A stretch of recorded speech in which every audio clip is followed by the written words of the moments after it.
फिर से आपको अपना YouTube channel study and video में आपका स्वागत है। आज हम इस वीडियो में बात करने वाले हैं दिल्ली आईटीआई के सबसे महत्वपूर्ण वीडियो है ये आप ध्यान से देख लेंगे तो आपको जो है रजिस्ट्रेशन से लेकर एडमिशन तक के कोई भी प्रॉब्लम नहीं आएगा। ठीक है, ये देख लेते हैं तो आपको जो है रजिस्ट्रेशन भी नहीं रुकेगा। कुछ स्टूडेंट जो है गलतियाँ कर देते हैं एडमिशन के समय, रजिस्ट्रेशन के समय, जिस समय जो है उसके बाद जो फिजिकल रिपोर्टिंग में कुछ दिक्कत होते हैं, कुछ ऑब्जेक्शन हो जाता है जिसके कारण जो है एडमिशन रुक जाता है। तो वो चीज़ आपको ध्यान रखते हुए जो है ये वीडियो को जो है शुरू से लेकर अंत तक देखना है।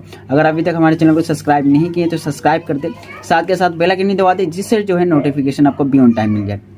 तो सबसे पहले हम बात कर लेते हैं रजिस्ट्रेशन के बारे में। रजिस्ट्रेशन में जो है आपको दो चीज़ की आवश्यकता पड़ता है। पहला जो है मोबाइल, दूसरा ईमेल आईडी।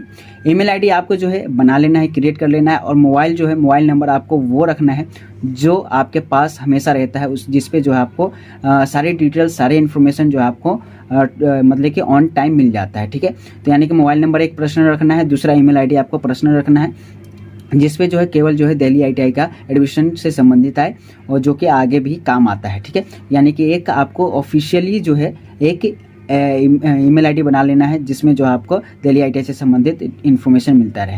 ये दोनों चीज़ आप क्रिएट कर लेते हैं। उसके बाद जो आपका रजिस्ट्रेशन करना होता है, रजिस्ट्रेशन में कॉमन क्वेश्चंस होते हैं, कॉमन चीज़ होते हैं, वो सारी चीज़ फिल कर लेते हैं।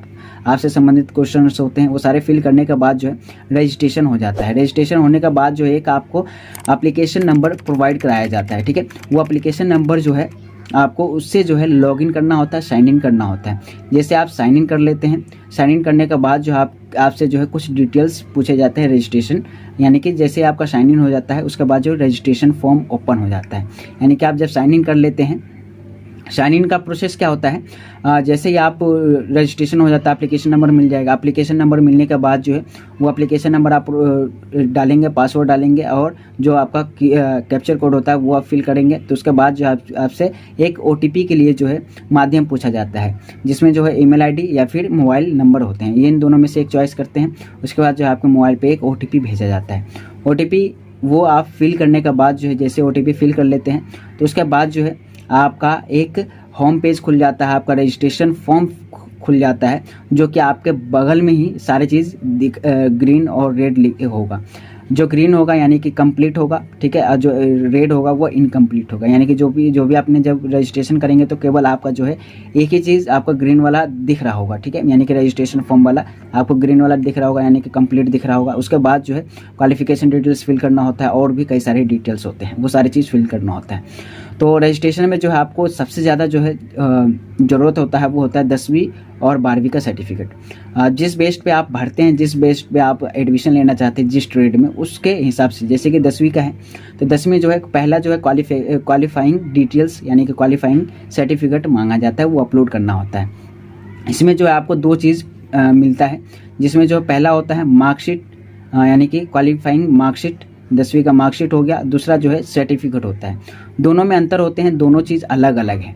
मार्कशीट जो है जिसमें जो आपको ग्रेडिंग दिया जाता है, जिसमें आपको जो है पासिंग नंबर लिखा होता है, वो होता है आपका मार्कशीट। दूसरा होता है दूसरा सर्टिफिकेट होता है। सर्टिफिकेट पे केवल ये लिखा रहता है कि आपने ये क्लास जो है आपने पास कर रखा है, इतने ग्रेडिंग आपको मिला है, यानी कि वो सर्टिफिकेट होता है। ठीक है, ये दोनों अलग है।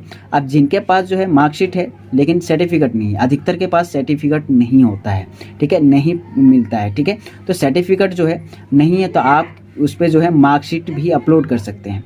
मार्कशीट अपलोड कर देंगे, इससे कोई दिक्कत वाली बात नहीं, कोई ऑब्जेक्शन नहीं होता है। ठीक है, आप दोनों में जो है आपका मार्कशीट, सर्टिफिकेट दोनों अपलोड कर देंगे। 10वीं यानी कि 10वीं के मार्कशीट में आप मार्कशीट अपलोड कर रहे हैं और सर्टिफिकेट में भी आप मार्कशीट अपलोड कर देंगे, कोई दिक्कत वाली बात नहीं है। तो इसके बाद जैसे ही क्वालिफाइंग डिटेल्स में ये आपको पता चलेगा होगा। उसके बाद जो है दूसरा आ जाता है कैटेगरी सर्टिफिकेट। कैटेगरी सर्टिफिकेट में क्या होता है, जिससे कैटेगरी यानी कि SC, OBC, ST, EWS, ठीक है, NCL, ठीक है, ये सारे जो है कैटेगरी हैं। अब जो SC ST है उसका तो ठीक है, EWS वाला भी ठीक है, लेकिन OBC वाले को ध्यान देना है। ये OBC वाले का क्या है, OBC का जिसका 1 ईयर यानी कि इसी साल आपका जो है यानी कि OBC का सर्टिफिकेट आया है या फिर बनवाया है आपने, तो आपको जो है NCL बनवाने की कोई आवश्यकता नहीं है। और जिनका 1 ईयर से ज़्यादा हो चुका है उसको जो है NCL बनवाना बहुत ही ज़्यादा ज़रूरी है। यानी कि जिसका जो है 1 साल के अंदर का है तो उसको NCL की ज़रूरत नहीं है। ठीक है, अब जिनका 1 साल से ज़्यादा हो चुका है यानी कि पुराना है, काफ़ी पुराना है, 1 साल से ज़्यादा हो चुका है, तो उसको जो है आपको एनसीएल बनवाना होगा। ठीक है, एनसीएल आपको बहुत ही ज़्यादा ज़रूरी हो जाता है एडमिशन के समय। ठीक है, जब फिजिकल रिपोर्टिंग के समय जाएंगे तो उस समय भी बहुत ही ज़्यादा ज़रूरी है, तो ये आपको एनसीएल बनवा लेना है। ठीक है, एनसीएल जैसे ये सब कैटेगरी सर्टिफिकेट आप अपलोड कर देते हैं, अगर आपके पास है तो आप लगा सकते हैं, नहीं तो कोई दिक्कत वाली बात नहीं है। ये लगाने से जो है आपको एडमिशन में छूट मिल जाता है। ठीक है, बस ये है। उसके बाद जो है तीसरा आ जाता है सब कैटेगरी सर्टिफिकेट। सब कैटेगरी यानी कि एडमिशन का समय जो है कुछ छूट मिलता है, जैसे कि जिनके पास जो जम्मू एंड कश्मीर का सर्टिफिकेट हो उनको जो छूट मिल जाता है एडमिशन के समय। एनसीसी वाले हो गया, ठीक है, डिफेंस वाले हो गए, ठीक है, जिसके पास फिजिकल हैंडीकैप का जो है सर्टिफिकेट हो गया, और भी कई सारे होते हैं सब कैटेगरी सर्टिफिकेट। अगर उसके बारे में ज़्यादा से जानना है तो आपको जो कमेंट कर देना है, जिस चीज़ के ऊपर आप ज़्यादा डिटेल से जानना चाहते हैं वो जो है आपको वीडियो में जो है कमेंट कर देना है, उसके ऊपर मैं डिटेल से ला दूंगा वीडियो, आप वो देख लेंगे। ठीक है, उसके बाद ये सब कैटेगरी का हो जाता है। उसके बाद जो है तीसरा जो है, आप जब फॉर्म रजिस्ट्रेशन करते हैं, फिल करते हैं, तो उस समय जो है आपको रूरल वेटेज सर्टिफिकेट के बारे में पूछा जाता है, यस और नो करना होता है। यस करेंगे तो आपको जो ये सर्टिफिकेट आपको अपलोड करना होता है, अगर नो कर देंगे तो आपको सर्टिफिकेट अपलोड नहीं करना होता है। ठीक है, ये ध्यान रखेंगे। उसके बाद जो अंडरटेकिंग जो है आपको वो फॉर्म फिल करके जो अपलोड करना होता है।